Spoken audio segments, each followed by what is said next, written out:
Well, hello, kia ora, welcome, good afternoon, good evening, good morning, good day, whatever time it is when you watch this, whether it's joining us live or in the recording. We're very grateful for you choosing to spend time with us, as always, because we know how busy it is. I realised if you attended our sessions last week, I never actually said, hello, I'm Kimberly, but that's fine. I was trying to remember to do that early today. We are going to talk about the content in a minute. We are going to be jumping into thriving in a hybrid classroom today, and we've got a 3-part series that you hopefully will be able to join as many of them as possible. And we'll talk a little bit at the end about if you join all 3 sessions, you actually qualify for a micro-credential. So some exciting things coming up, which we'll get into. But before we talk content, I would like to take a moment to acknowledge the traditional custodians of the land in which we're gathered. Obviously, we are virtual and joining from all different times and all different places. For me, it's the Wurundjeri people of the Kulin Nation. But wherever you are, I encourage you to take a moment to reflect on the traditional custodians of the land you are on and pay your respects to their elders, past, present and emerging, and of course acknowledge their continued connection to the land and waterways in which we are so privileged to live on every day. And across the ditch to you, Steve. Nice. And I don't think I remembered last time to say that, hi, I'm Steve as well. So nice heads up on that, Kimberly. Well done. Good work. So look, this workshop sounds amazing. I think there is so much stuff that can be covered here, and that idea of thriving in those situations is amazing as well. So from New Zealand, kia ora whanau, ngā mihi nui kia koutou katoa.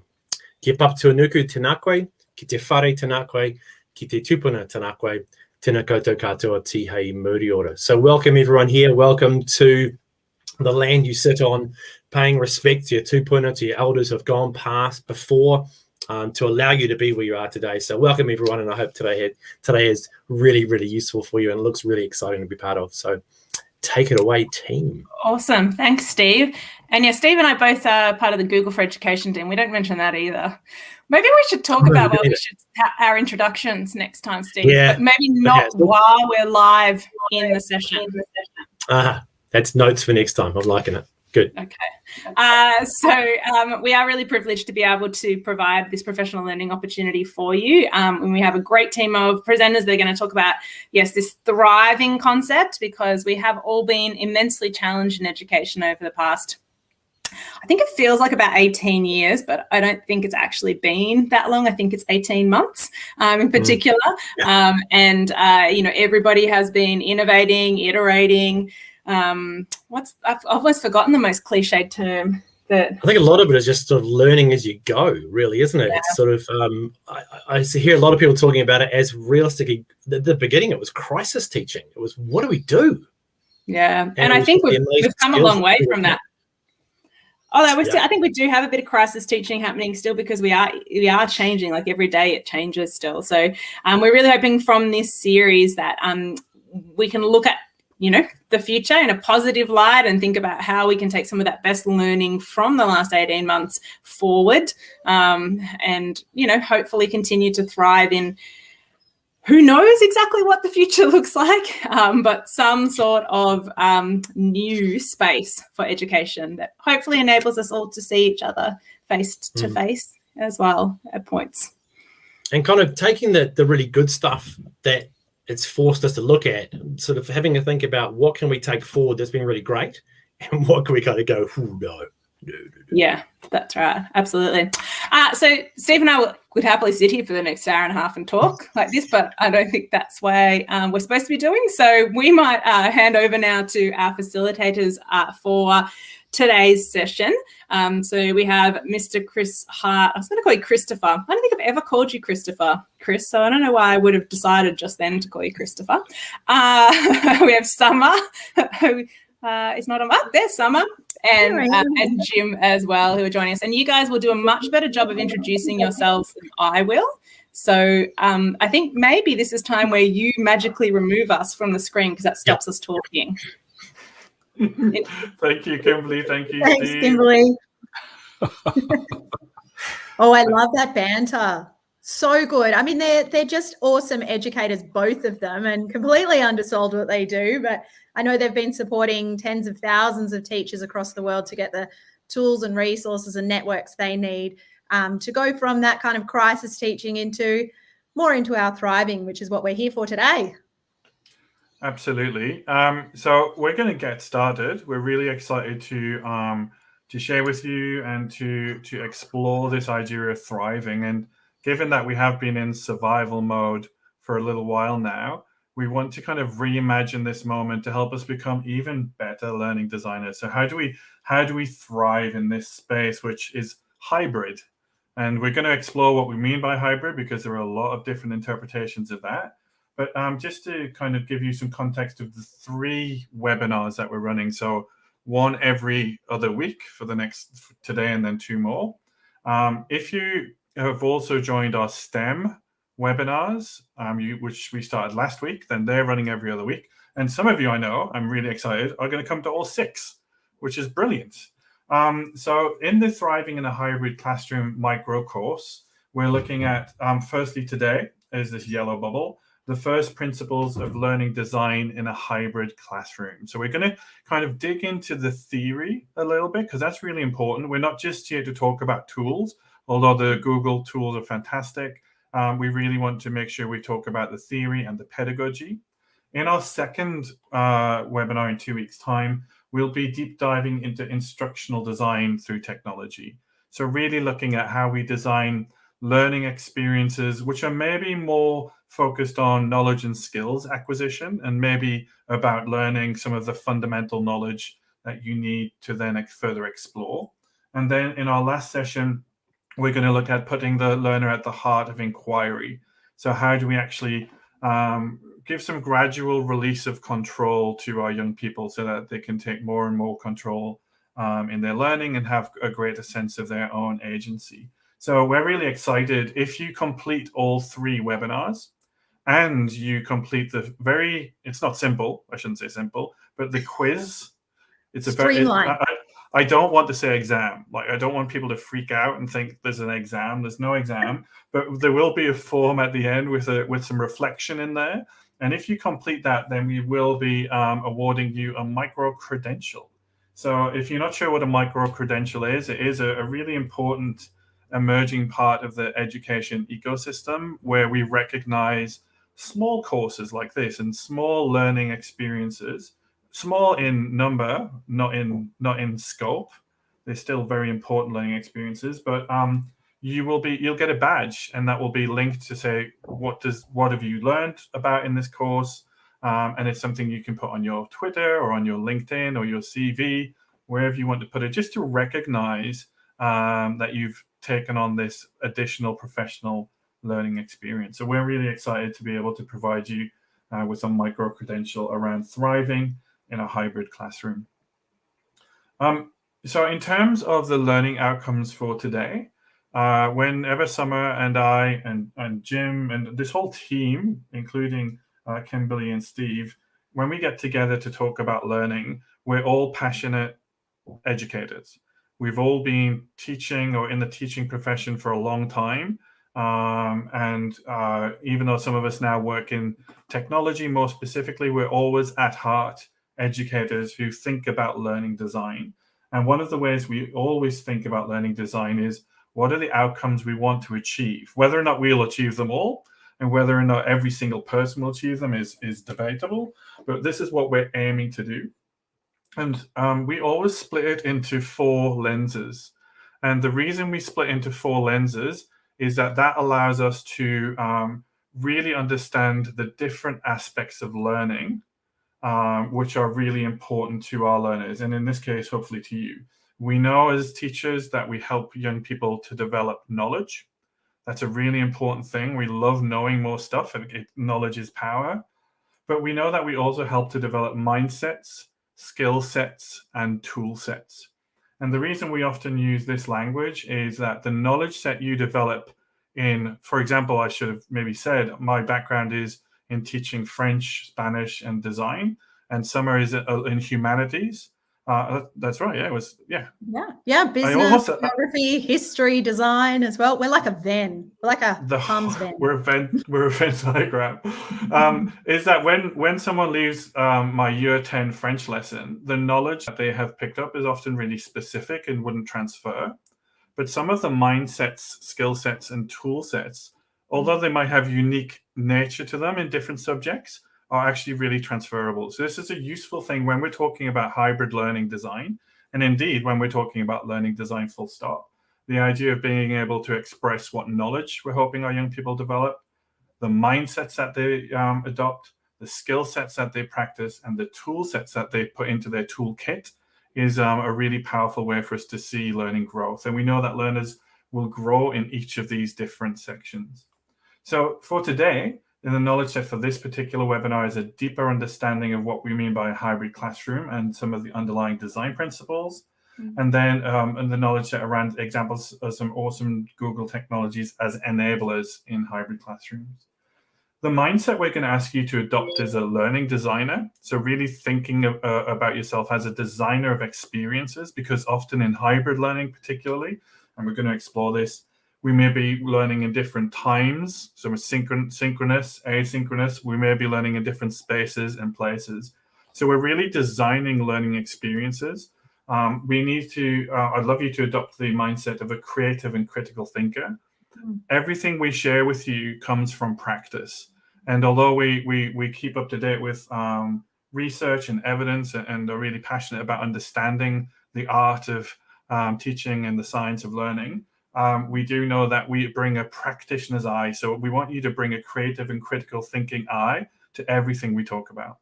And also just to think about systems. So hybrid learning as a system, we're going to explore.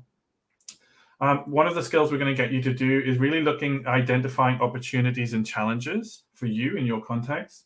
And then some of the tools are Google Slides, Jamboard, we're using Chromebooks. So a few, really some powerful tools. And I realized I forgot to type Google Classroom on the tool set. So Google Classroom, I know, I was just thinking something is missing. So Google Classroom is the other big tool that we're going to be looking at. Yeah, it's a really important one for this hybrid learning environment as well. So I'm excited. I know Jim's going to come in and lead us through some of the really cool features of that as well. So when we're having a look at hybrid learning, the first thing we need to do is really get that why hybrid, and we're going to walk through a really useful framework and definition. But as Kimberly and Steve were saying, we've had such a big 18 months of really looking at crisis, all going online and really not knowing the best tools, and of course then getting really quite good at it. We sort of went through an 18-month boot camp, and now that we're starting to emerge out of this remote learning, we know that there's sort of opportunities that we can grab from the goodness of the online and then the places and spaces. So hybrid, we think there's sort of two reasons why you would look to thrive and have some learning design that really makes things hum. And the first one is that there's an operational reason. There's lots of different ways in which schools are coming back. We know that it's quite disjointed. We know that there's different times. And for you in your teaching and your planning, hybrid actually may be the answer here. It's not saying do everything for everyone all at once, but there's some particular ways that you can set up and be really clever about bringing in learners into a space and meeting the operational guidelines as well. So we might not all be in the same space for a range of reasons, and this is a really good operational kind of plugging the gap right now. Aspirational is really where it's at and where we want to do that kind of higher thinking there. Having a think about what's the opportunity that remote learning or online learning has presented us. How can we capture that as well and start to think about a model that allows us to really thrive in the kinds of learning environments that students have become accustomed to, ones that we haven't even designed yet, but certainly looking at what might school look like and what might learning look like anywhere in reality. So we had a look at some learning principles last year, didn't we, Chris? You and I had a look at a whole bunch of research that was out there. We also were talking to hundreds of teachers, and we worked with a couple of hundred teachers here in Victoria over the thick of the big lockdown last year as well. And we realized that there's some learning design principles that remain quite universal. they remain pretty much applicable to any sort of circumstance as well. And there's sort of two domains of it when we're looking at, the continuity of learning, and we're also looking at the social, emotional well-being, because we know that without that and without those sort of fundamental bricks, it's really hard to do anything above that as well. So we've come up with 10, I think there's 10. Yeah, there's 10, isn't there, Chris? Yeah. There is 10 principles. I'm just going to, sorry, I was slightly distracted there for a second. Ooh, because okay. I, not that anyone has ever made any mistakes before No. online learning. I Mm-hmm. accidentally left the Google Meet in the calendar invite to this event. So there were some people who were trying to get into Google Meet. I have updated that in the background. Timothy, thank you so much for letting us know. I thought I had turned off that meeting link, but I hadn't. So my bad. So we've got a bunch of people who are now joining us. You've missed some gold, but luckily you can watch that back on the recording, and we'll just keep moving on from there. All right. So sorry, Summer. Here are the 10 things that we are designing for our 10 design. Yeah, these are awesome. So the first ones we start off deliberately with our social emotional well-being, that we design for kindness for ourselves and for our learners as well. It's a really important one, particularly at this time. We know that there's a lot of fatigue in there. There's a bit of social anxiety. It's just been a lot, frankly. And so to deliberately design kindness into our lessons, our learning, and our day is incredibly important. That social emotional well-being, there's so much out there at the moment, but we know that kids need it. And obviously you can't teach without it as well. This one about connection and being together is particularly pertinent to hybrid learning. Connection can take on so many different definitions. And one of the big keys that Chris will get to shortly is not about creating an us and them, those who are online, those who are offline, those who are in a place, those who are in a virtual space. It's connection and it's being together through learning. So we can design that in really deliberately and on purpose. We want to design for those moments of levity, joy, and wonder. And what's really great around a hybrid environment is the world is completely at your fingertips. So I love that idea of levity, joy, and wonder.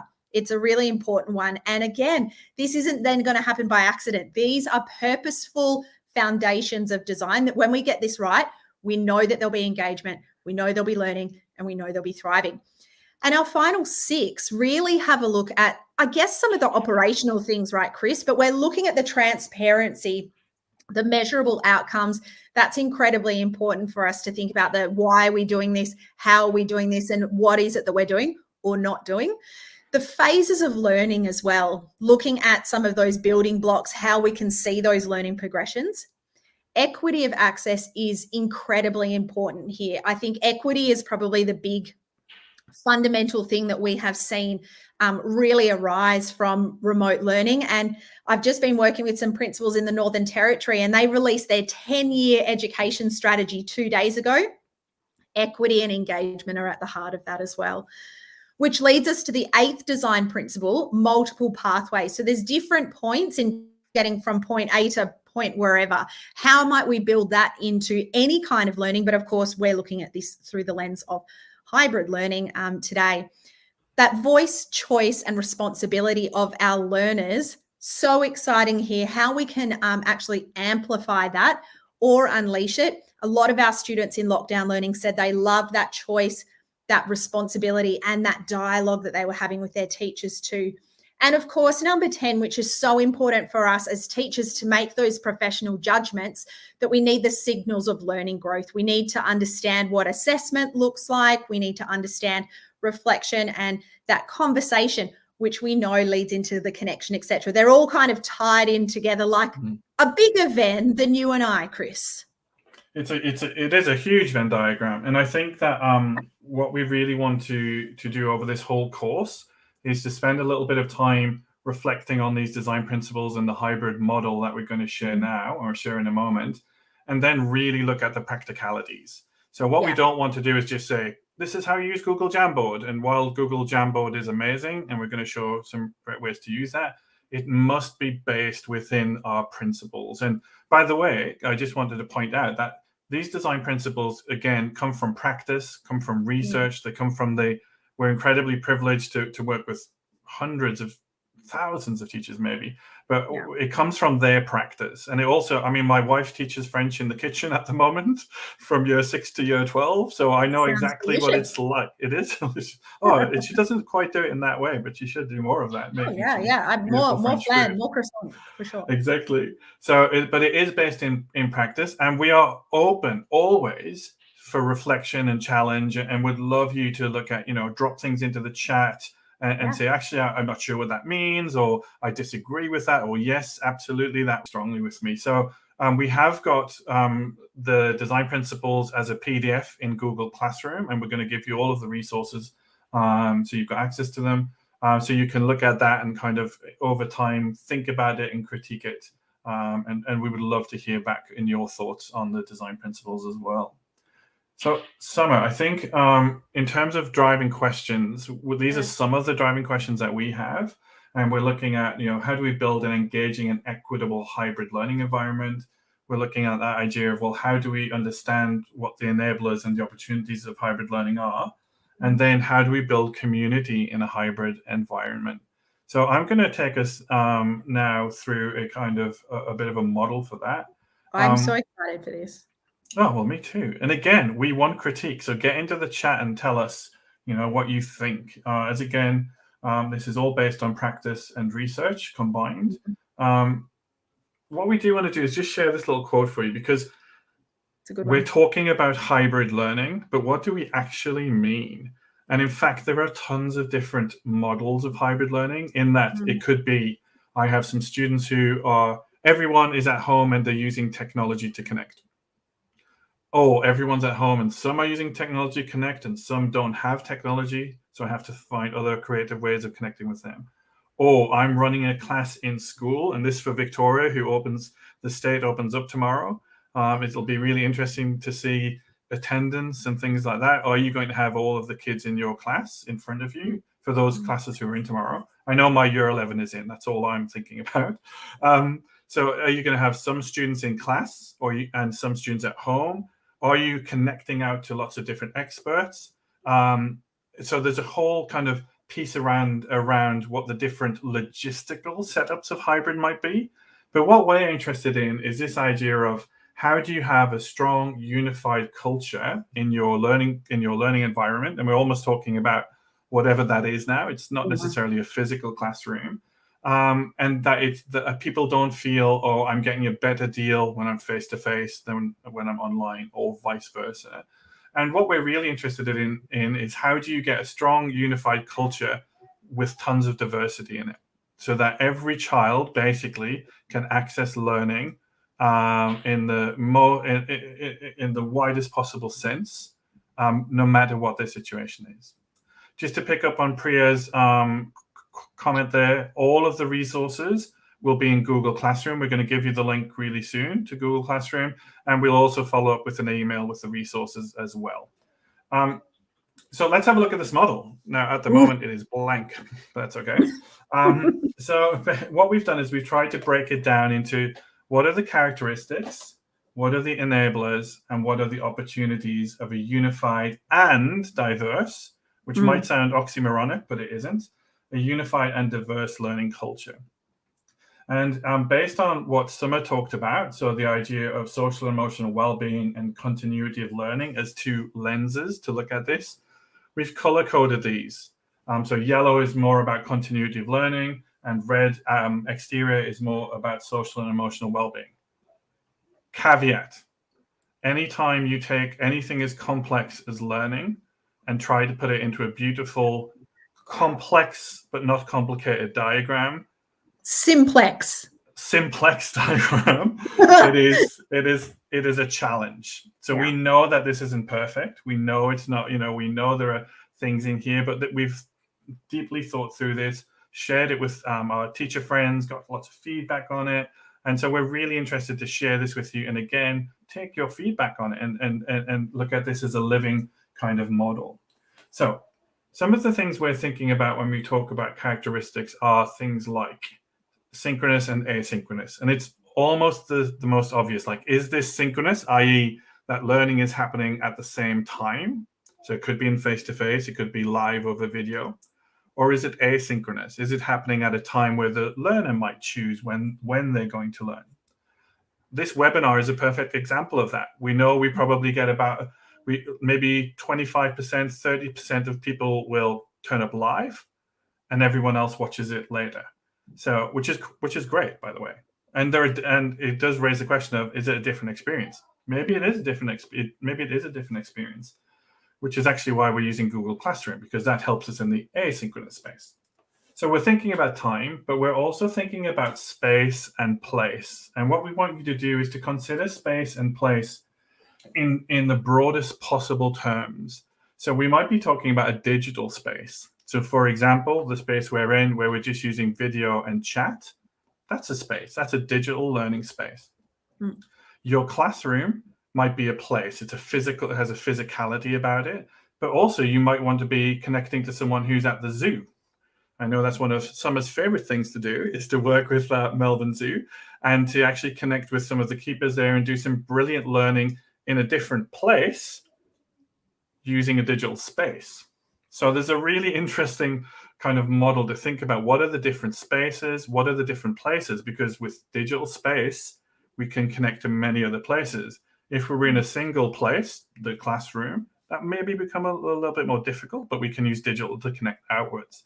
So we're trying to get all of those permutations and try and simplify them down as much as we possibly can. And I'd say there as well, Chris, just with place, that often there's that emotional connection to place too.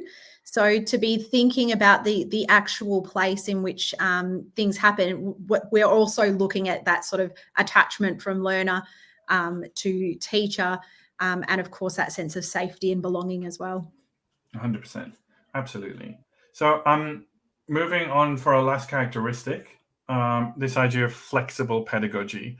I have never seen people be more flexible than in the last 18 months or however long it has been of examples of lockdown learning. We have seen people using, one of my favorite ones is that guy who I can't remember what he was called now, but he used his shower screen as a whiteboard. So he has his camera in the bathroom and using his shower screen as a whiteboard because that's flexible for you. But the idea that we lose so many of those variables which we have in our control when we're in a physical space in school, for example, connectivity, for example, where we are learning, who we are learning with, the idea of being in a physical space with someone and being able to make sure they all have Wi-Fi or they all have paper-based resources. Like we lose a lot of that. So we've had to be flexible. And what that has taught us, which is a positive, moving from surviving through to thriving, is that these flexible pedagogies are a really powerful way for us to continue to improve and reimagine learning, moving out of crisis teaching. So we're going to look now at a few of the enablers. So if these are some of the characteristics of a unified and diverse learning culture in hybrid learning, then here are some of the enablers. So security, trust, relationships. Whenever anyone asks me about education and they say, what makes a good teacher, I always start with relationships. It genuinely, and this could be a very unpopular opinion, and I'm okay with that. I'll take flack. But I think that if you have brilliant subject knowledge but no relationships with young people, doesn't make up for great learning. I mean, hopefully we want people with great relationships, relational skills, and also great subject knowledge and things like that. But really, for me, the core is relationships. And we know, there are some horrific statistics around the mental health of young people during this time, during this pandemic. And we know that part of that is a feeling of a loss of connection. So if we're not designing learning which is about building relationships, then we're really maybe not supporting those young people as well as we possibly could. Yeah. There's also trust and security. And obviously, as Google, we're very, very much about this idea of how do you support and create a platform for learning which is secure and trustworthy, that you can get people on that platform for learning and that they can feel confident that their data and their privacy is protected. And that is actually a really big thing, because as soon as you move to digital, all of those questions arise. I'm not sure if you can hear the dog scratching really loudly at the office door. I'm I'm just going to ignore it. I'm just going to ignore it for now. Oh, Nick, I love how you also captured and interpreted scratching at the door. So we're looking at, in terms of those enablers, I'm going to ignore it. In terms of those enablers, we're looking at things like, other things are consistent structures. So students knowing where the learning is happening, how it's happening, and then linked to that where they can access resources. And maybe some of those resources become very different, very powerful resources in a digital form. But one of those enablers, and this is something that I know Summer and myself are really passionate about, that dog, is the access to technology. So ensuring there is a minimum equity and access. And I mean, when we look at, for example, you know what, I'm just going to lean across here. This is so professional, so professional. I'm just going to pick up on something around the consistent structures. Otherwise, research is really talking about the consistent structures. It's taking the guesswork for the learner and the teacher out of it as well. So while you can have the flexibility and the pedagogies and obviously the resources, the structures there so that people can opt in and out of that kind of space, whether it be physical or virtual, is exceptionally important. And what I was going to say before, Lulu, the soon to be dog that I might give away in a raffle. No, I'll have it. It's awful. I know you would. Lulu interrupted me was we've got one of our awesome colleagues in the audience, Gareth Wigg from ACT, and one of the stories around that equity and access is that in the ACT, the government has provided Chromebooks to all of those students. I think it's secondary. I'd have to double check, and Gareth might be able to tell us. But you know, providing that access, and in Victoria, I know we did that same thing of getting out as many dongles and connectivity. So it's so important that it really is in hybrid learning. The minimum equity and access is such a key part. Mm-hmm. One of the things, and I'm going to just breeze over this a little bit because we're going to come back to it much more in the micro courses. What opportunities do we have for signals of learning growth in hybrid learning, which maybe we don't use as much when we're in a traditional face-to-face context? Thanks for that, Gareth. Yeah, so all of the secondary students. And then, yeah, brilliant. And hi, Michelle. Lovely to see you again. So Michelle deployed about 300 devices 6 times. Wow. Oh, wow. So it's a challenge to get that minimum equity and access, but it is so important. Yeah. So we've got signals for learning growth, and I'm going to explore that later. I'm just really aware of the time. And we've also got expertise. So the ability in a hybrid context to connect to experts other than your teacher. So the example I often give for this is when I was working at the Emerging Sciences Victoria, which if you don't know what that is, I'll pop the link in the chat. You should go and have a look, an online science school. We were studying astrophysics, and we had children from remote and rural Victoria, and they still continue to do this, connecting in via Google Classroom and video calls to astrophysics teachers, and connecting to at the University of Rochester in New York to Professor Eric Mamajek, who is an astrophysicist working out there, who has discovered a planet which has the ring system 200 times bigger than Saturn's ring system. Wow. And so Eric would connect. I know, right?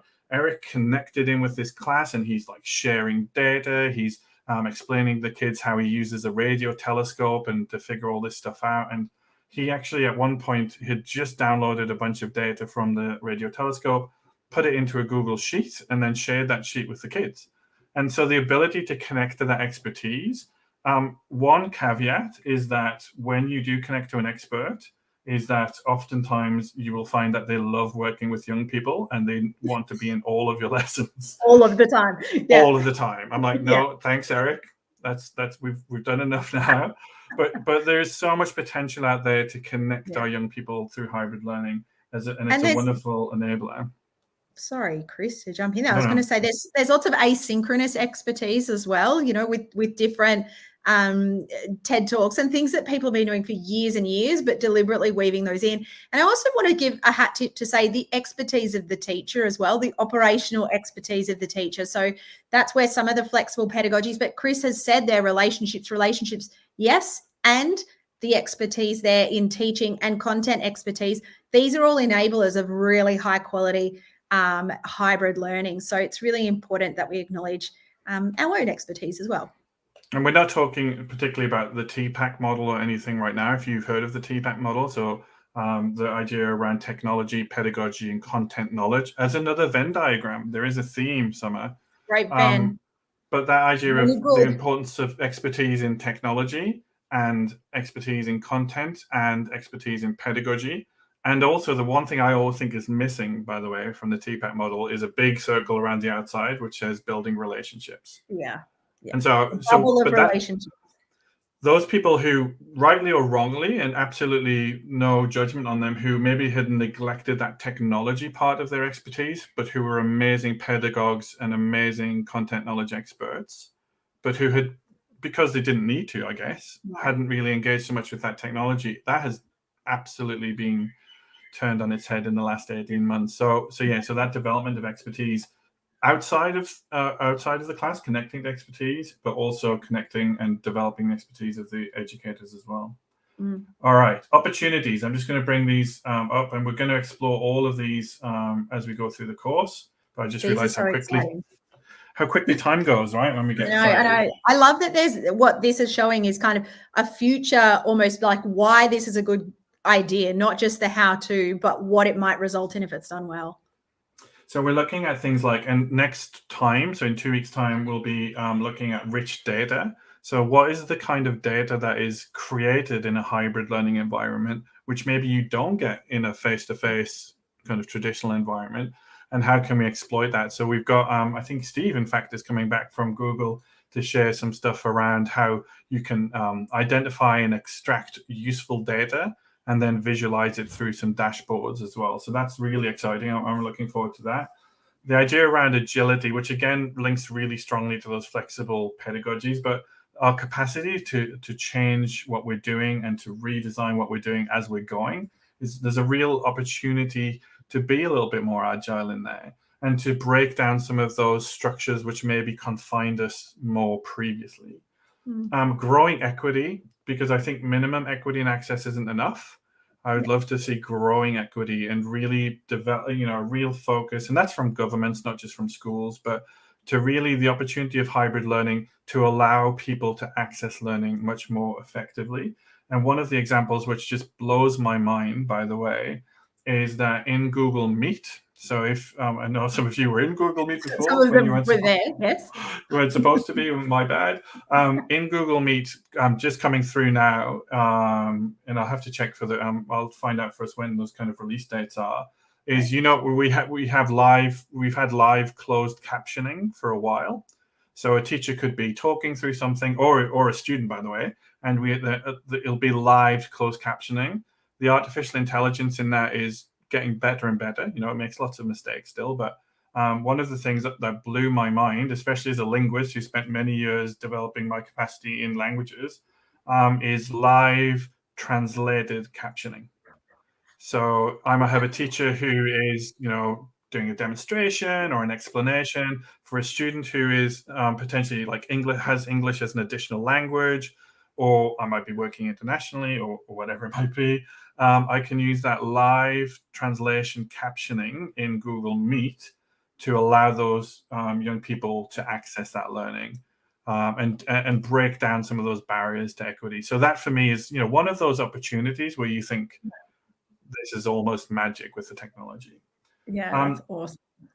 Agency and personalization, we're going to explore that a little bit more. The opportunity that we found and saw was that lots of students loved having more agency or having their agency unleashed, and the ability to have a more personalized pathway, loved it. By the way, lots of young people didn't. And I think that's a really interesting place for us to explore. Lots of young people like to be told what to do, when to do it, and almost that learned helplessness is a real thing. But there is a real opportunity for us to explore agency and personalization, which we're going to do in this micro course. And finally, that idea of connecting communities, which again comes back to the idea of ensuring that the school, whatever that looks like, whether it's a physical place or a community, has porous what's the word I'm looking for? Porous walls, or I guess it's porous to the community. Yes. So, for example, allowing us to work out and to connect with the community and industry and all those, astrophysicists in New York, and also to allow hybrid allows us to bring people in. So, bringing in experts to critique student work, or connecting with an author who supports young people's writing. So we get very excited. We get super excited about this stuff, because it kind of says it has this opportunity of nobody left behind, no teacher left behind, because we can join each other's classes, and no learner left behind here. Should we have the right structures, characteristics, and enablers in place? That's exciting stuff. That's where it's at. So we have talked at you for a long time. So pedagogically, very unsound. Yeah. So we're terrible. Setting this up though. We're setting terrible teachers. What I think we might do, Jim, is we're going to set up for a bit of an activity. And we did have a number of different Jamboards set up. We might only use 2. Okay. I'm just looking at in the numbers of live people we've got. So what we're going to do is you'll see in the sorry, I should let you explain this, because that's so in the chat there you've got a link coming to Jamboard or 2. Pick any Jamboard there, and we've got our different frames that are on the Jamboard that you will see as well. So what we're asking for in terms of that framework or that model, that sort of graphic explanation that we've popped together there, the activity that we're really looking at is what might this already look like in your setting? What sort of tools and resources are you using? So you can add in a sticky note on the Jamboard. Chris is going to demonstrate that now.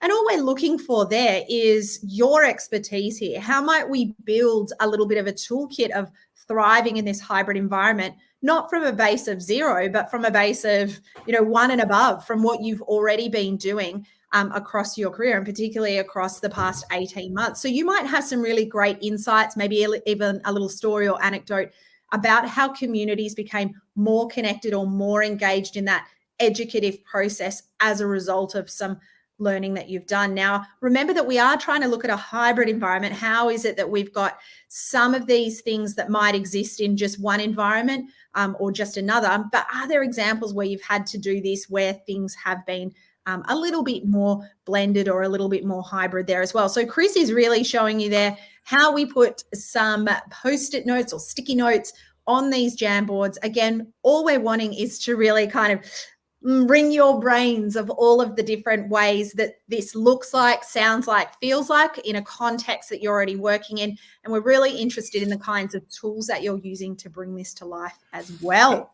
Absolutely. And if you haven't used Jamboard before, I did forget to say this because it is important. What we've done is Summer has created this beautiful Jamboard, and that there are 2 of them that you guys are going to be using. So please, I think we've probably over-egged this bit. Yeah. But we did say, if your name was like, your surname is A to K, go on Jamboard 1, and let's not worry too much about that. But whichever Jamboard you're on, if you find it's too busy, feel free to use this arrow up on the top here to go on to the next frame and go and find we've got like 20 frames in here. So feel free to go and find a frame which is free, either on Hybrid Learning 1 or Hybrid Learning 2 Jamboard. So I can see people up brilliant. We've got a bunch of people in both of them. And what we'd love you to do, as Summer says, is to drop in some post-it notes. So if you think in terms of, like, I'm just thinking about what Michelle said there, is one of the things they had to do was put out, was it 600? No, 306 times. So 300 devices, right? We had to put 300 devices. I know a school, to be loaned out, I know a school in Melbourne who had Chromebooks, which within 2 days, they had then registered in the library system so people could just book them out as if it was a library resource. So that's an awesome idea. So then you grab your post-it note and kind of, you don't have to, but you can put it near the idea that you're linking to. If you want to, by the way, resize it. If you want to grab a pen and draw a little arrow, my skills at arrow drawing are pretty intense. Draw a little, it's not bad. Draw a little arrow. Please do that. Oh my goodness, the dog. I don't know that Lulu enjoys the arrow, but what we're going to do is just keep scrolling through these Jamboards so that we can see how you're interpreting this particular model and really bringing it to life, because these frameworks and models are fine. They can make a bit of a case for why we would do something or help us to understand what it is, but we're more interested in, okay, so then how is this hitting the sides for your practice? Absolutely. So we're going to just chat for a few minutes. Chaos is starting to reign now. The 2-year-old is awake. The dog is starting to lose it. So many apologies if you hear It's like you noise need in the snacks. background. You need a bunch of snacks in your house right now. We need dog snacks and baby snacks. So we're just gonna have a chat while we're gonna leave you to work on that for a few minutes. So what excites me about this is the idea that we've got all these amazing educators in the call and are able to share their ideas. And when we talk about the idea of an ecosystem within hybrid learning and the idea that we're able to connect the expertise and build connected communities, like this is a pretty good example of that, right? Yeah, absolutely. So to be able to think around really stretching your brains around connected community and what's possible with what that means. Remember in that kind of research and the introduction that we said that the biggest thing that we want to create is something that is unified, not this us and them, certainly not this, oh, they're remote or I'm here. And as Chris pointed out and has been making a case for a really long time, that online shouldn't be a secondary surrogate for being in person. There's absolutely different things that you can achieve in an online learning environment than you can in a face-to-face, as you well know. You can absolutely kind of fly around the world where it's much harder to do that in place, although you get that kind of relationship and connection in place. So this is what's so exciting around hybrid. The other point that I wanted to get across, Chris, is it's not asking learners to pick one. You know, that you are an online student or you are a face-to-face student, or you are an online teacher or you're a face-to-face. Imagine a world where in another 18 months, there was that agility that was just so well baked in because you have the consistency of structures that truly that choice is there and it's welcome of wherever we choose to be, however we choose to learn, however we choose to show up for the learning. But we know that we're welcome as part of that really connected community there as well. We're not missing out. There's no FOMO, fear of missing out, in hybrid learning. Absolutely. I think we're going to there's some great ideas. We're going to give you maybe another minute, just looking at the time, and we'll pull out a few of these ideas. If you're having any challenges accessing the Jamboard, I don't think anyone is, which is awesome. If you are, feel free to use the chat as well. And again, this is that agility and flexible pedagogies bit, how we make sure there are multiple ways for us to interact with our audience. Now, at the moment, we are to an extent treating you like an audience, because you know that's the kind of mode that we're in. We've built some relationships. Like I feel great pride for Michelle and the fact that she's deployed 300 devices 6 times. So you start to develop relationships in that way. But one of the challenges, as we know, is what are the different pathways that allow people to access learning? And that's always been a challenge with accessibility. And one of the things we can absolutely talk about is when we're looking at some of the accessibility features that technology gives us, like that closed captioning. There's a bunch of them in the Chromebooks that I'm using a Chromebook right here that are kind of baked into that as well. So it excites me, right? I think it's so wonderful. Hey, Sam, should we do like maybe a little bit of feedback on a few of these, and then we can get Jim to show us some awesome stuff in Classroom? I would absolutely love that. I think that sounds really good. I'm seeing a lot around some examples of virtual excursions. A really great one when we're talking about, remember we looked at those sort of two, aspirational and operational. We know at the moment that we can't take students off site. I've been doing some great work with series. Obviously my ongoing work with the zoo as well, Princess Trust Australia, like they're all providing some of these virtual experiences. And you find that now it's absolutely exploded with all of those cultural and environmental places that we could go, having some of those virtual excursions. And they intend to keep those as well, because it is such a great way of, scaling their message and their purpose, but also having that anywhere, anytime experience. So I can start to see in the future that we might have that choice. Would you like to attend this excursion in person, or would you like to attend this excursion asynchronously online? But, we all come back together to do the learning. It's very cool. I'm excited because next time, I'm just making sure I get this right, and Jim doesn't look at me thinking, what's he talking about? But in our next webinar, we're going to look at things like screencasting and capturing different ways of hearing students' voice. And what I love is just linking that to this, whoever put this here. We should have asked you to put your names on, sorry. But anyway, ensuring access through multimodal approaches, recording voiceovers to augment written instructions. Like, that's a really wonderful step around that accessibility piece for us as well. I love this one as well, just to pull this out, is team teaching in breakout rooms. Now, the capacity to have that agility, because you don't have to timetable rooms in the same way, is so powerful. And to my last two schools, I worked at John Monash Science School, if you know it, in Melbourne, awesome school. And then at Cramlington Learning Village in the northeast of England before that, team teaching was the default model.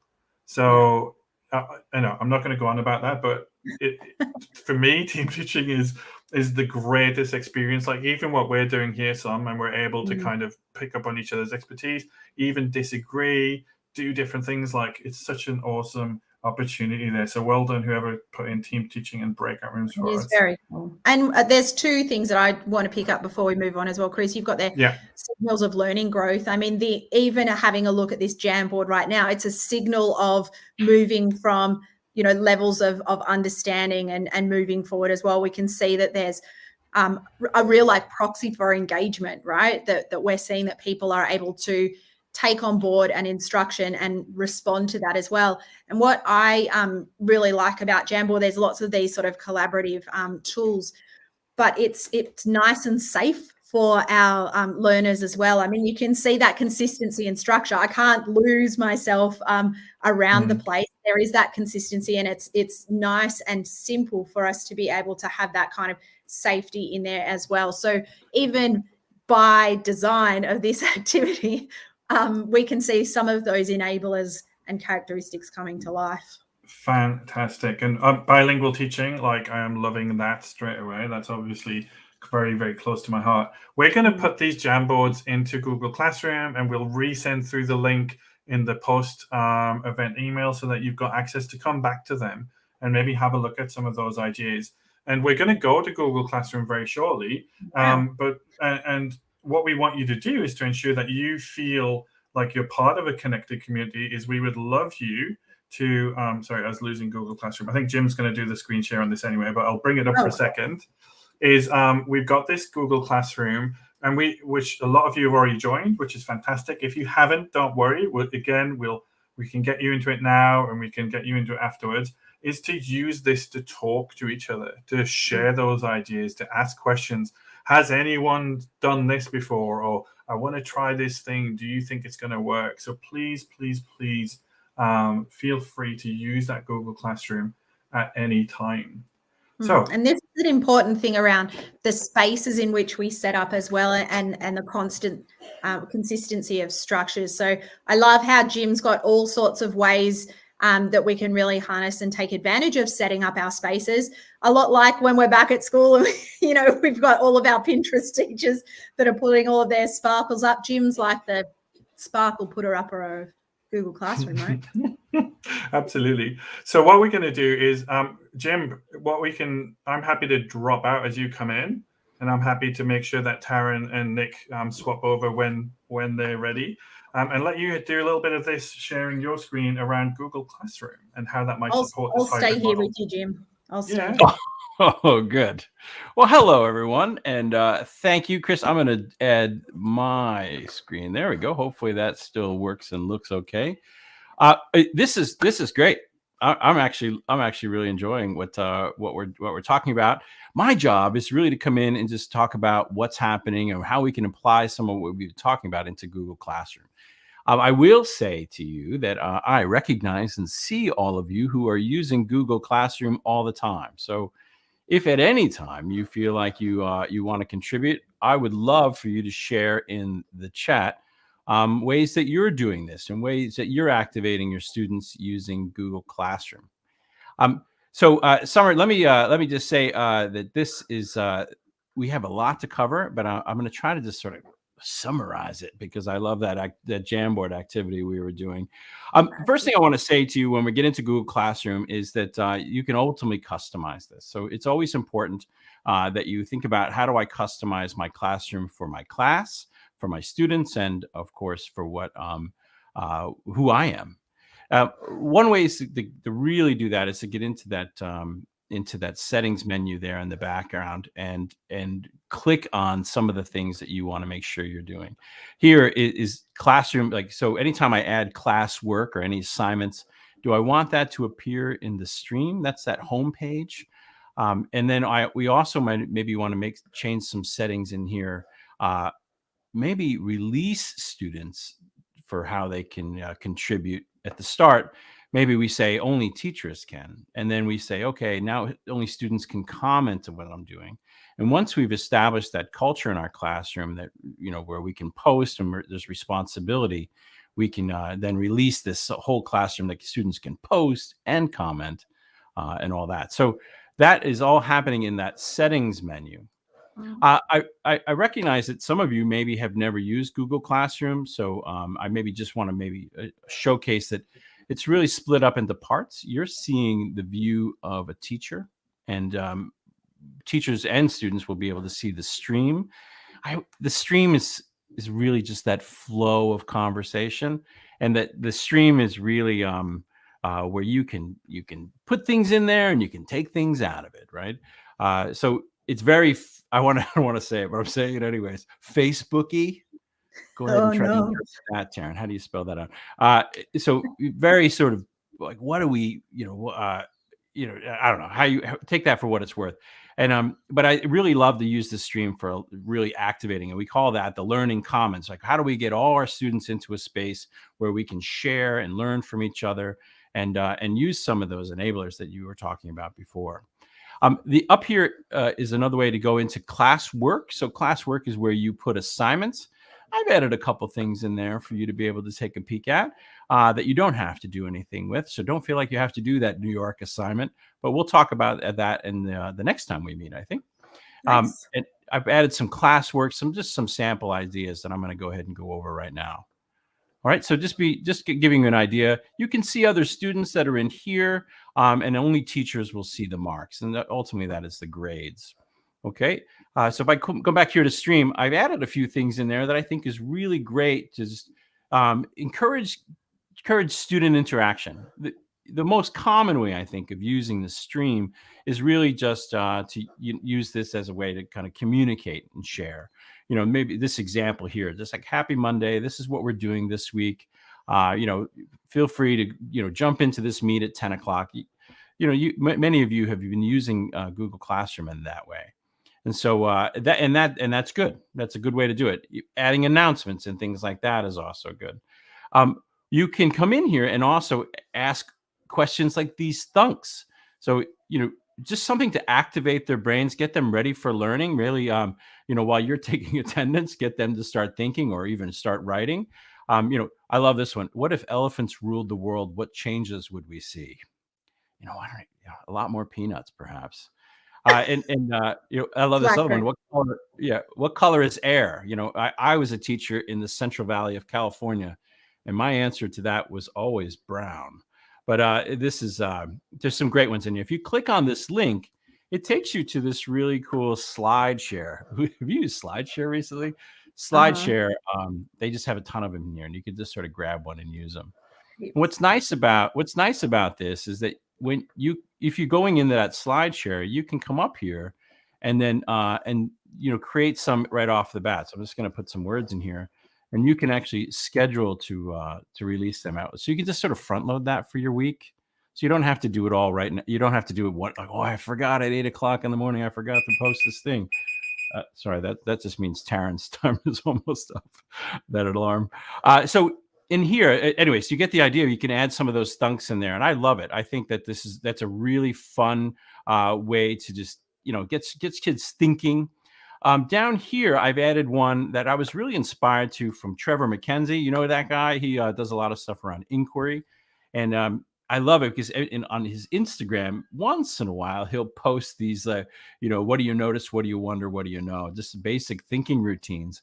And he'll put a video of some sort in there because using Instagram for its imagery. So when I click on this one, this is one of my favorites. Hopefully it'll play okay on this screen. It's really creepy. It's like, what is that? Is that some sort of lawnmower? I have no idea. But if you really look at it, what I don't even want. Never seen a lawnmower like that, mate. It makes me scared. It scares me a little bit, but I love it. So getting kids to make their thinking visible around that, activate that creativity. What do I think? No wrong answers. Really going out there and just engaging those students to get something to do something sort of fun, right? Yeah.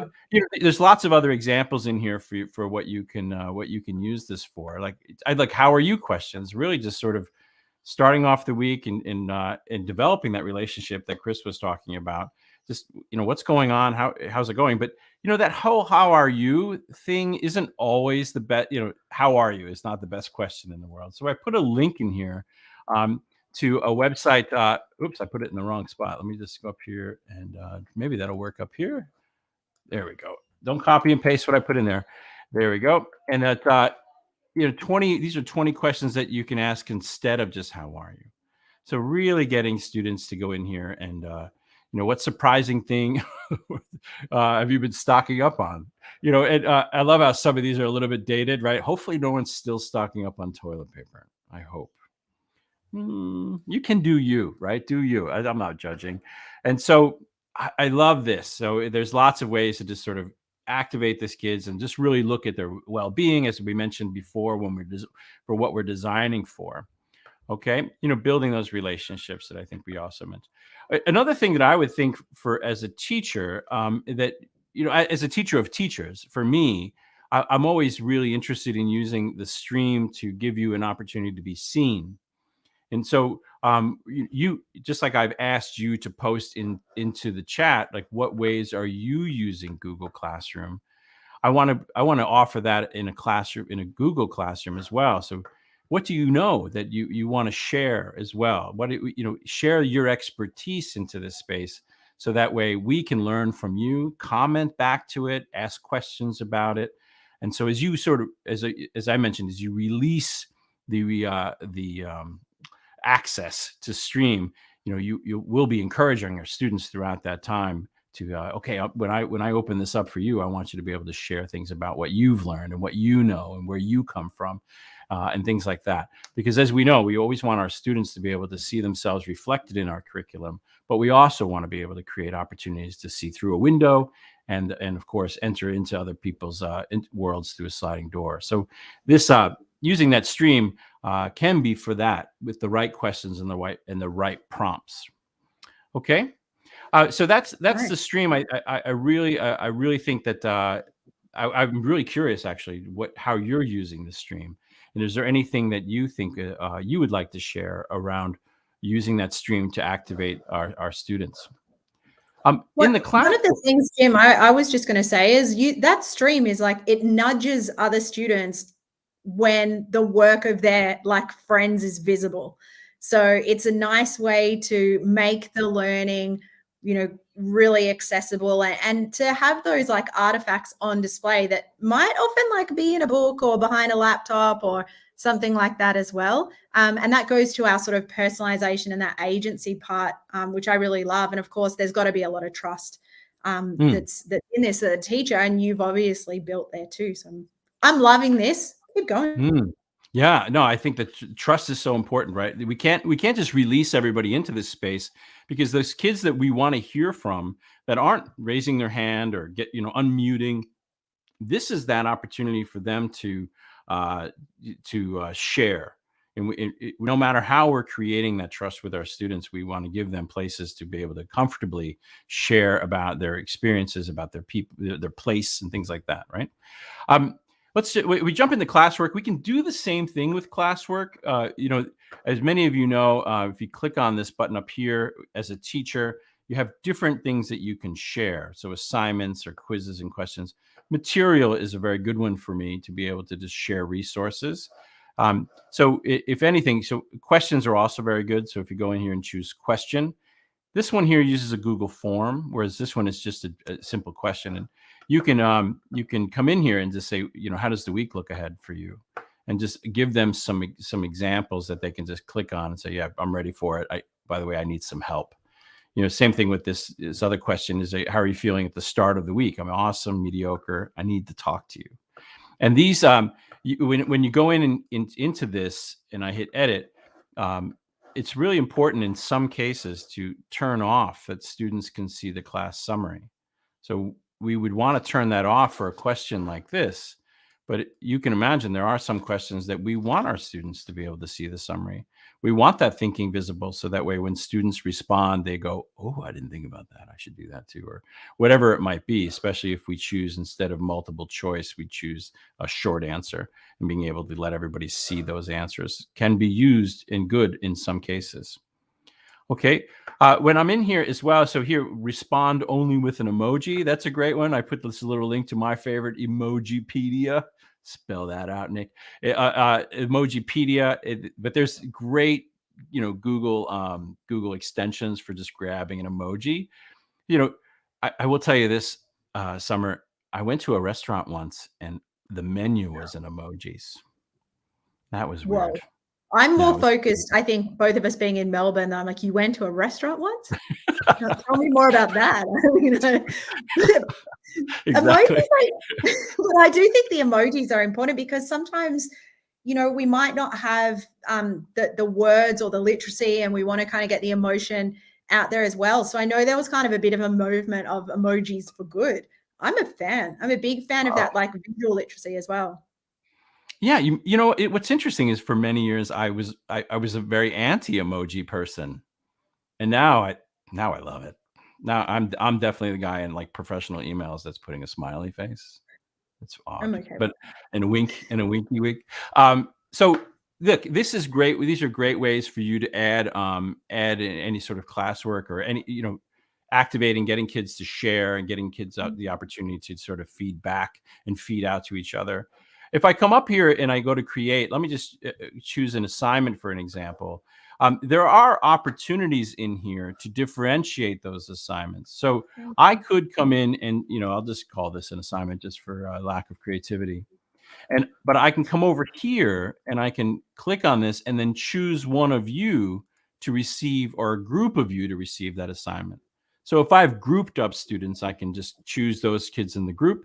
Unfortunately, you can't just create groups, but yet, if you ever want to suggest something, come down here in the corner and click on that question mark. That's a good way to get that sort of thing to go through. But I love this, because then I can actually differentiate, and I can say, okay, these students are going to get this assignment. It's maybe going to have more opportunity, and the other ones, it's going to be a little bit more open-ended. However you do that with your students, however you differentiate the opportunities to showcase whatever you've learned. So be thinking about that when you're in here. Just what ways can I use these tools?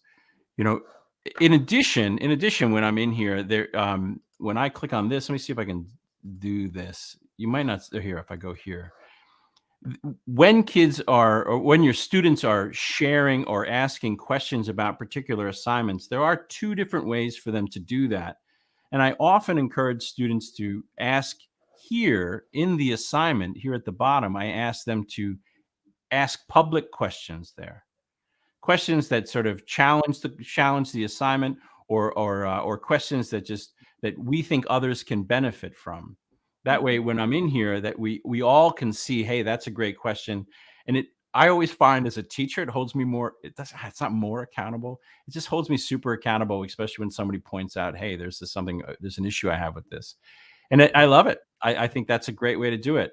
And many of you know that when a student, I'm not going to be able to show you the student view quickly, but when a student can respond, ask questions here, but then they can also ask privately. So that public versus private speech that we often talk to our students about, here is a public question. That's a public question. And I would sometimes even say in the private chat, that's a public question. Would you mind asking that in there? And then a private question would just be something about, that particular need, that student's needs that we don't need to broadcast. All right.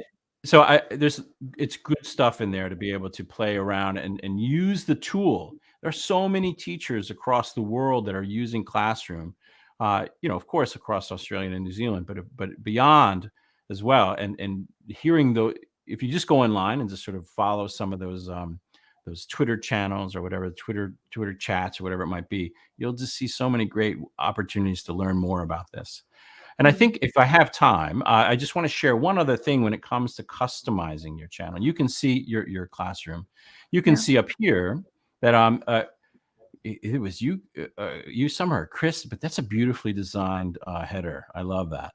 And I want to share with you that header, sometimes we design it and we're like, whew, I'm done. I'm never going to touch that again. This is a great opportunity for you to talk and share with your students. And the easiest way to do that is to use Canva. Are you all using Canva? I love Canva. It's so good, right? It's so good. If you go to Canva, Canva.com, if you go to Canva and you just search Classroom, you'll see Classroom banner. They call it a banner. I call it a header. Banner. And in here, even if you haven't, I'll tell you in a second how to get the paid account for free. I'm gonna skip this tour. You can come in and you see there's little crowns on some of these images. But if I click on this one, for example, this one's free, and then I can just go in here and change the wording to say, get ready for this Friday, or get ready, this big thing, project due soon, whatever it might be in here. And then you just come up here and download that. It's like quick and simple, right? There's no real hard work around that.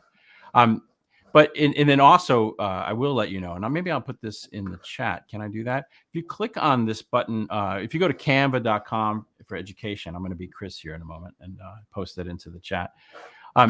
You can sign up get it for free. So educators can get it for free. Obviously, schools would have to pay for it, if everybody wants to use it. And I love it. I love these folks are based out of Sydney, but they still use the word district. Isn't that interesting how they're code switching? Americanization. And here, the last thing I know, Chris is like, get off the screen. But let me share this. This Slides Mania. If you use Slides Mania, it's so good. Yeah. And now the folks over at Slides Mania, I think the woman that runs this is out of Barcelona, I think. I'm maybe just making that up. But in slide, so she would constantly share these great slides. And you probably know I can go into Slides and change the graphic to be, I think it's 1600 by 400.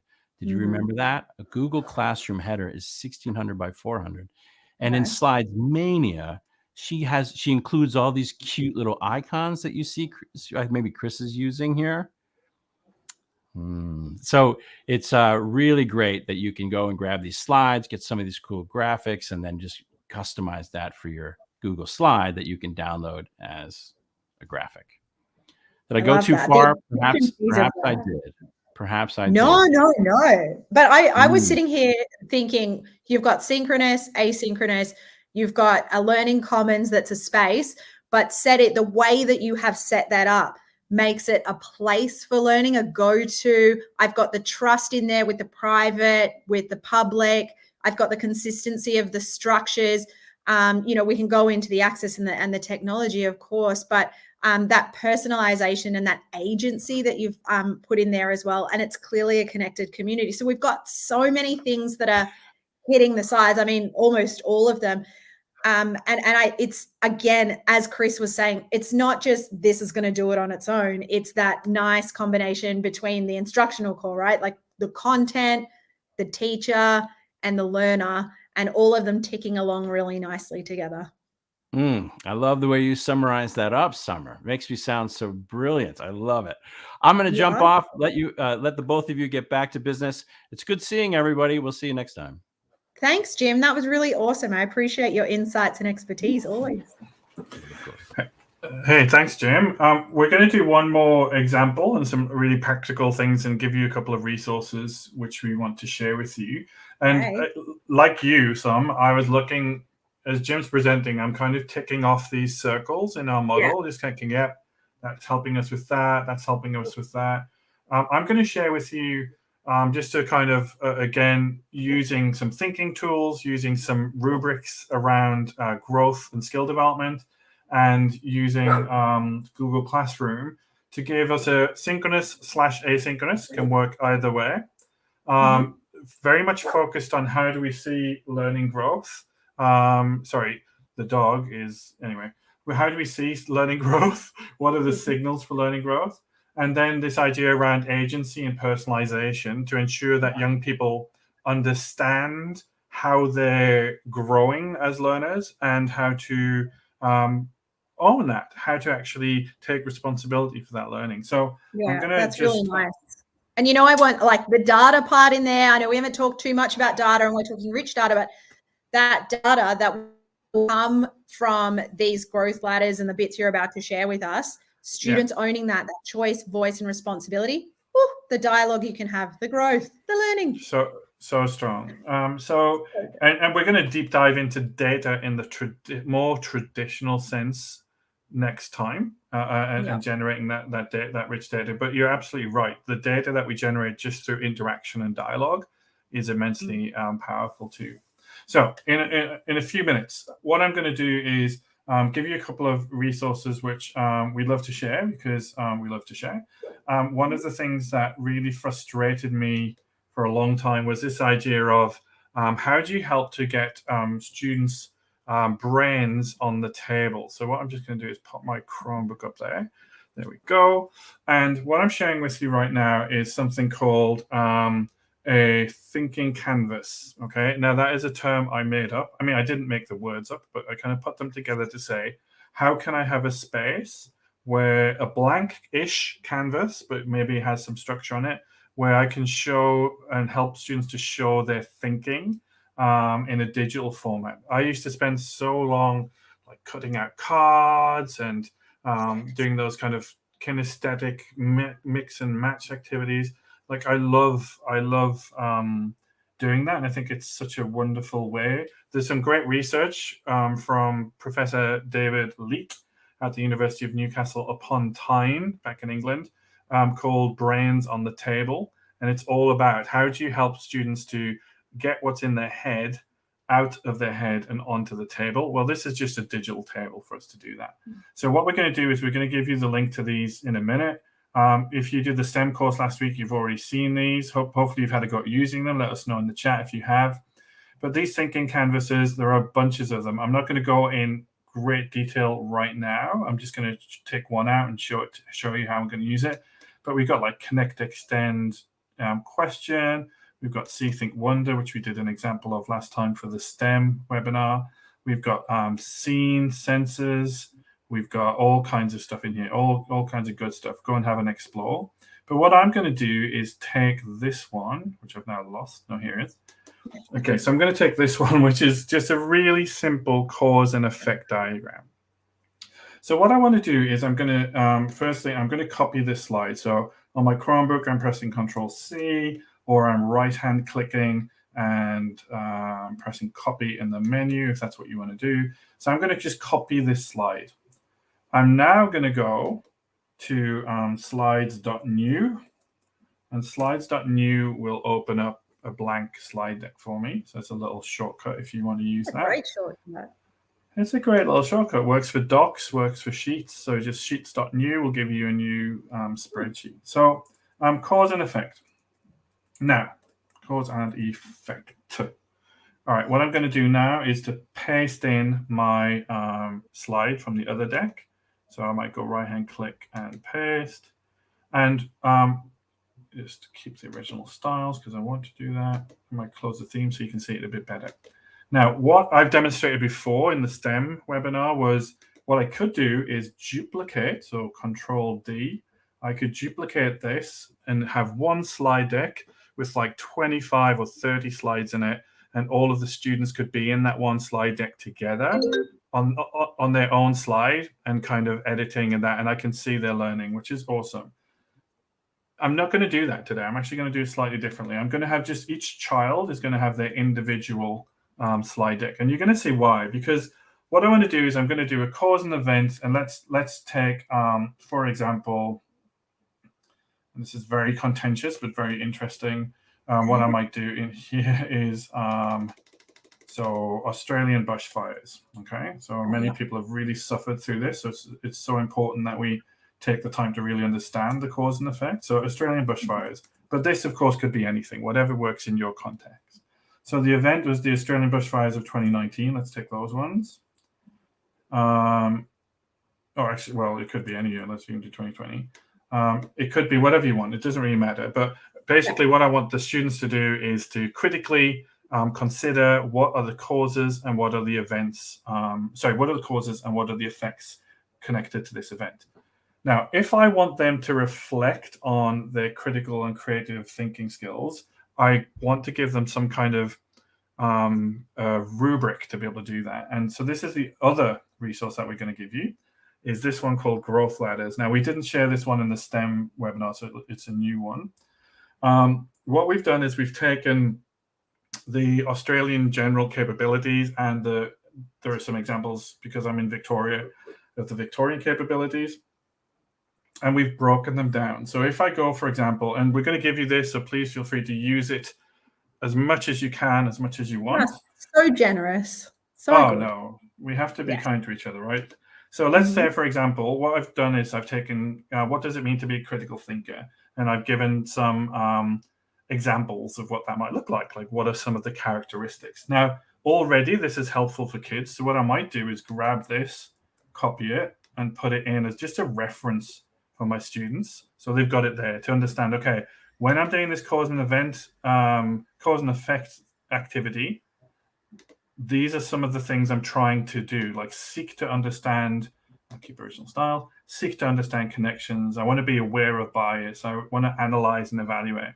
Now, again, the language here might be of a higher level and used with older students. You might break that down into simpler language. I'm going to go back to my growth ladder, because even more specifically, I'm going to use this one, which is, and we've got bunches and bunches of them, so please feel free to explore. I'm going to use this one, which is about reasoning. So I can analyze, evaluate, and reflect to form an opinion supported by evidence. So I'm going to copy this rubric here, and I'm going to pop it in here. So now what I've got is I've got a little mini slide deck, and you could build this as part of a portfolio. It could be much bigger, and Jim's going to talk. We're going to share about portfolios next webinar. So we're going to share a little bit about how you might build that.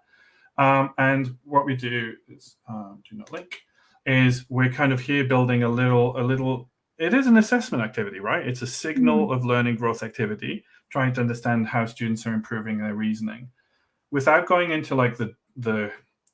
And I'm happy at some point, probably not right now, but without going into the kind of underpinning piece, apart from to say this is based on the Solo taxonomy. So this structure of observed learning outcomes, the John Biggs taxonomy from the 80s, which is a brilliant way to look at complexity of understanding, in my opinion. What we're going to do is just say, if a student is at the ready stage, they cannot yet form an opinion on a subject. If they're at the one stage, they can give an opinion on a subject, but don't support it with evidence. If they're at the multi-stage, they support their opinion on a subject after having analyzed some evidence. And you see how that kind of grows, right? So when you have a look at the resource, there are lots of examples in there. In the gray boxes called the Move Me On blocks is actually a piece of advice. It's not every piece of advice you might ever have, but it's a piece of advice to help you that if you are the student who is saying, I can give my opinion on a subject, but don't support it with evidence, this is one thing you can do. It's not everything, but it's one thing you can do to help you to move to the next level on this growth ladder. So what I'm going to do now is I've given the students a kind of a rubric. It's really about dialogue. So it really is to talk to the students, and you'll notice that it's all written in the first person. So it's not about me saying Summer is this. It's about me giving Summer a tool who says, I am like this at the moment, and I can grow. So I've put all of these three things into a lovely little slide deck called Cause and Effect. Now, let's go and have a look at, okay, how do we do this in a hybrid classroom? So I'm going to go back into our classroom, and I'm actually going to push this out into our classroom. So those of you who have already joined will get this as an assignment. I already started it under my Cause and Effect up here. So what I did is I clicked on Create, so the little button up here, and then I chose assignments. Okay, so I've already done that, and I'll just go in and edit it. And this is a cause and effect assignment. So first thing I'm going to do, this is really important. This is the magic, Summer. I love Google Classroom for this very reason. Is I'm gonna actually attach the slides, a cause and effect slides. It's really hard to say. I've done this, and I've got this option here, which is really important. Students can view the file, and if I just click on that drop down, students can edit the file or make a copy for each student. Now, students can edit the file. I might use that if I did like 30 copies of that one slide and I wanted everyone in this one file working together. But for this one, I'm actually going to make a copy for each student. So because of the magic, what happens is it's actually going to name, when I assign this, it's going to add the student's name automatically, and I'll show you what it looks like in a second. I'm going to add it into this classroom because that's what we're looking at, the learning design one up here. All students are going to get this. Now, as we've got a bunch of you in here, so I'm so excited that you've managed to join the classroom. Right. As Jim said, you might end up doing different classrooms for different groups. And then what I'm going to do is I don't want to give any points, so I'm just going to leave it as unmarked. Let's not get into that debate. I'm going to give it a due date of next week. And I'm going to put it under the topic of, let's just put it on sample classwork, and I might have a different topic. But what I've also done is I've created the rubric, so the growth ladder, I've actually created it in Classroom as well. Oh, hello. That's just my dog. My dog sings like a phone. So I've created the rubric in Classroom, and it's there, critical and creative thinking reasoning. I've actually put the other ones in there as well as examples. So you're going to get them all in Classroom. I'm not going to mark this just in case you were worried. I mean, I can if you want, but I've put my rubric in here. So I've actually got my growth ladder in the slides, and I have it as a rubric in Classroom. I could, but again, I'm not going to because I don't want to, is if I edit this, I could actually use scoring. So I could give 5 points, 4 points, 3 points, 2 points, 1 point. It's actually in the wrong direction. You can change the direction as well. Yeah. I see. So sort the order of points by ascending. That way. That's the right. Yeah. Have I done that right? Descending. Anyway, I'll figure it out. But I don't want scoring anyway. So what I'm going to do is just to show you this example. I'm in a hybrid situation. I want to understand where the students, and I should obviously put some instructions. I could add videos in there as like instructional videos. I want to understand those kids' really critical thinking. I'm going to assign this. That's going to push out immediately into all of the students. So if you're logged into Classroom, you're going to get an assignment any second now. So obviously someone's at the photocopier, just photocopying the slides and then pushing them out. Yeah, and putting them in the pigeonholes. Put them in the pigeonholes. As I click on here, Jim's giving me the minute warning. As I start to look at this, what I'm going to see is I can see all of my students. I'm going to see in their instructions, and yes, Luke, 100% agree with you. Self-assessment is a really big thing, and we don't do a great job of it in Classroom. I'm just wondering, did I remember to actually assign this properly? But basically what I've done now is it's allowed me to, here we go, save that. It's allowed me to push that out to every student so that then I can see each individual student's work over time. So hopefully a useful little example there. What I want to do is really quickly tell you that we are going to, let me just pull the slides up here. Yeah. There we go. Is basically we're super running out of time. But if you have any questions, please feel free to drop them in the chat, or probably now to actually join that Google Classroom, and I'll send a link out via email so that we're able to answer any of those questions. But just to tell you that next time, which is Thursday, the 4th of November, we're going to look a little bit more at this whole piece around enhancing evidence-informed instructional design with technology. So Jim has got a brilliant example of a kind of structured New York-focused learning experience. So we're going to look at that, and then we're going to look at the different rich data that hybrid learning generates and might inform how that might inform student learning for us. Oh my goodness, I'm so sorry I went over there. No, I think we got there, and it's so exciting that now we've kind of got the case for hybrid learning. We've also got some of the design principles that underpin it as well. We've co-designed a little bit of a toolkit there that we will keep doing. And of course, we've now got a whole bunch of tools that you can use to either kick it off or enhance your already, I'm sure, hybrid journey. Hey, Kimberly.